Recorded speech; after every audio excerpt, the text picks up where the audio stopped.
All right, just want to go over just a couple of details about potential energy. So we have learned if I want to calculate potential energy, that's going to be equal to the weight of the object times the vertical height that it moves. So this equation here sometimes is a little bit careful. We have to be careful about when we look at things like pushing something up a ramp or having it go up a set of stairs.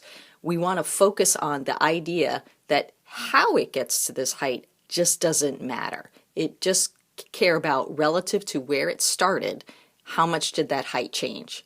So let's look at this like stair example, and I'm going to switch to a colorful marker. So if I take this ball and I carry it up a flight of stairs and I get to the top of the stairs, the only thing that I'm interested in when I look at the change in potential energy is the change in this vertical height relative to where it started. So it went from here to here, same vertical height. So the trickiness here is recognizing that I could carry it up a flight of stairs, or if I just kind of stood over here and I lifted it straight up, if it's the same object over the same distance, the same potential energy happens. So we see that it does not matter. Similarly, and we'll come back to a stair example in a second here. If I have a box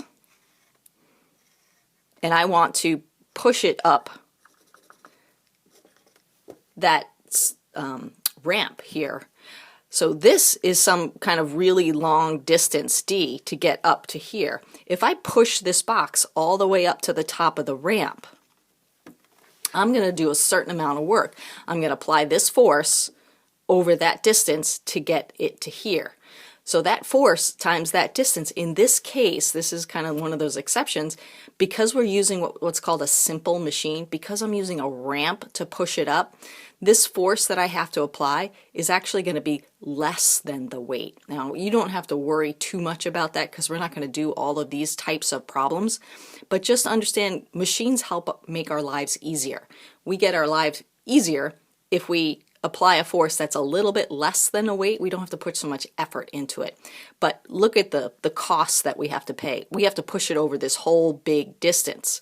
But if I take my box and I lift it straight up to the same height right here, well, I have changed the potential energy the same. I've done the same amount of work. I've lifted it up to the same location. Didn't matter if I slid it over this really big distance or lifted it over this short distance, I still ended up with the same location.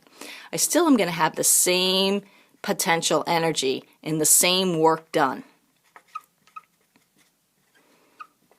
Oops, ran out of space over here. Same potential energy and the same work done. So why use the ramp? Well, it's kind of like you can't get something for nothing here. So if I lift it straight up, I have to apply a much bigger force because I have to apply a force equal to the weight. And that sometimes is a little bit harder. But you might see moving guys who are like taking things that are really super duper heavy and use a ramp. And this is, again, a simple machine.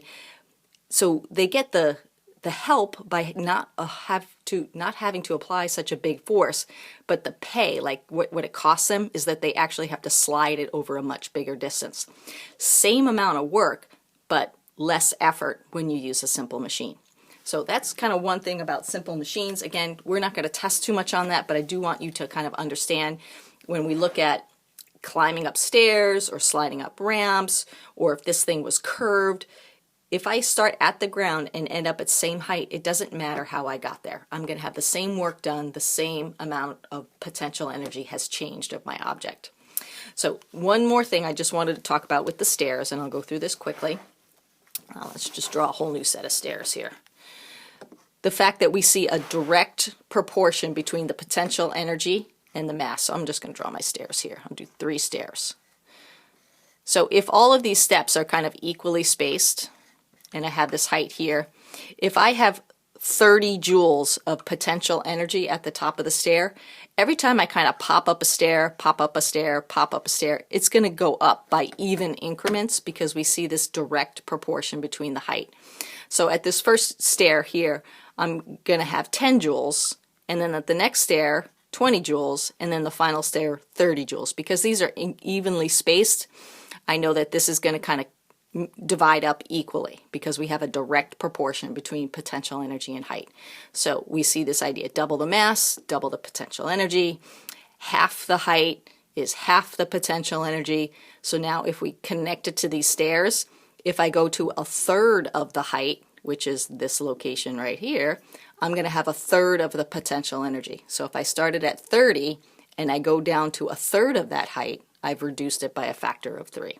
So just a quick things about potential energy and stairs and ramps.